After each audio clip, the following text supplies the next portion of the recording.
ಸಲುವಾಗಿ ತಾವೆಲ್ಲ ಇವತ್ತು ತಮ್ಮ ಮನವಿಯನ್ನು ಕೇಳಲಿಕ್ಕೆ ಬಂದಿದ್ದೀರಿ.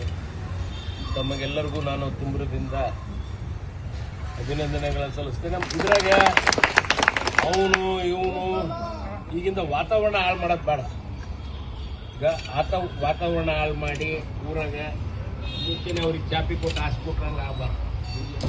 ಯಾವುದೇ ಒಂದು ಭಾಳ ಒಂದು ಸೂಕ್ಷ್ಮವಾದಂಥ ಸ್ಥಳ. ಆ ನಿಟ್ಟಿನಲ್ಲಿ ಎಲ್ಲ